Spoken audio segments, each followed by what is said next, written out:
Necrobarista has randomly dropped onto Apple Arcade today. It has been developed by Route 59 Games, who are based in Melbourne, Australia.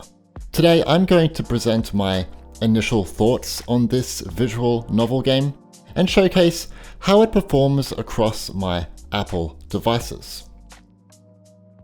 Necrobarista has been in the works for quite a number of years. In fact, it was back in 2015 that Route 59 created Project Ven, an experimental next-gen visual novel game running under Unity 3D.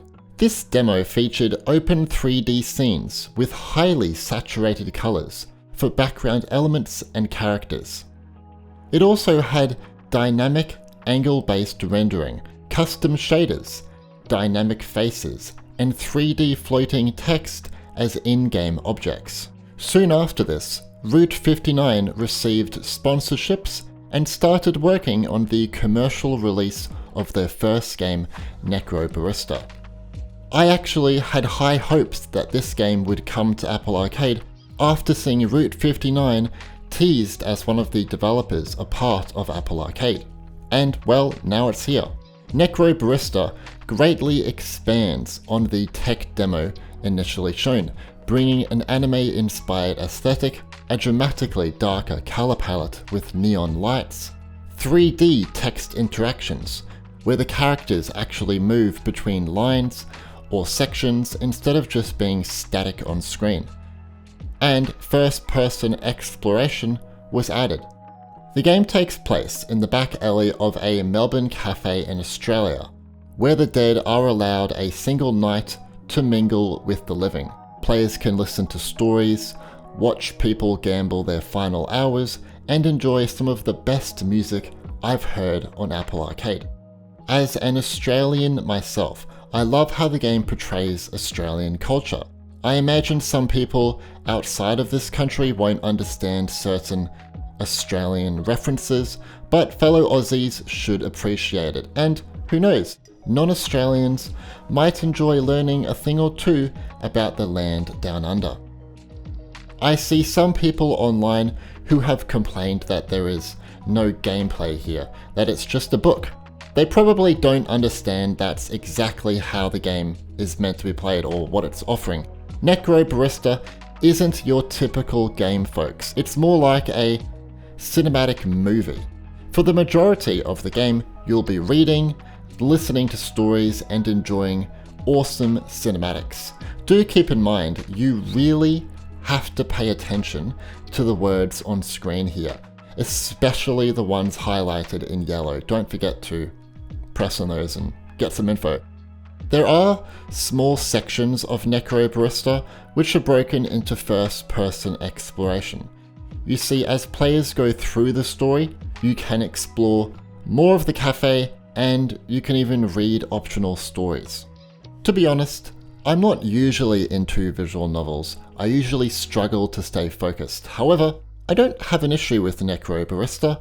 I think this is helped by the cinematic approach, excellent writing, and how the characters occasionally move after each line.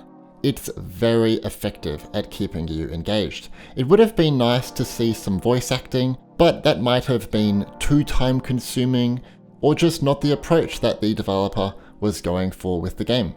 I'd also like to comment that this is a really beautiful game, especially the scenes taking place outside. Whoa! There are moments when I would just stay in spot and enjoy what the talented folks have created in the world. The game looks best on an iPad Pro or a powerful Mac. Here, you can really appreciate all the details. Sadly, on Apple TV, the graphics don't look nearly as great, to the point where I would maybe not recommend playing on this system. You can get by, but it's just not nearly as good as more powerful devices. Apple, please release a new Apple TV at the September event. I experienced no frame rate drops across all my devices. Route 59 have informed me that most devices are actually locked at 30 FPS, while Macs or newer devices target 60 FPS. I have received confirmation that these Apple devices support 60 FPS. pause the video now to see if your device is listed. The macOS version of Necrobarista also offers custom graphics settings, so you can change the graphics preset and resolution. This feature is not available on any other Apple platform. I did encounter 2 bugs on my 5K iMac. First, I could not get past the sections where you need to select words. It was really weird, like nothing would happen. I would have to jump onto another Apple device to press forward. The next bug was pretty bad screen tearing when the camera changed to a different scene. I imagine this could be fixed with VSync being added to the graphics menu. Hopefully the developer considers that. I have informed the developer of these 2 bugs and they are looking into it. I'd like to note that some gamers have reported that their iPhone or iPad gets quite hot and that Necrobarista uses up a lot of battery life quickly. I didn't have this issue, but until a patch is sent out, try keeping your iPad connected to charge to remedy this concern. To add on, I find the touch controls too sensitive when walking around the environments. Please look into this Route 59 and consider adding an option to manually adjust the aim sensitivity. Necrobarista is out now on Apple Arcade. It is scheduled for release on Steam and GOG on the 22nd of July 2020. PlayStation 4 and Nintendo Switch versions of the game are also planned. Have you or are you going to play Necrobarista on your Apple device? Do you think it's one of the best visual novel games of today?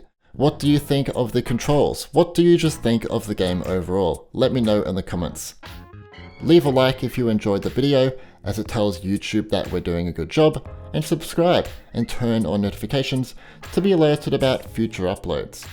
Anyway, my name's Stewie, and thanks for watching.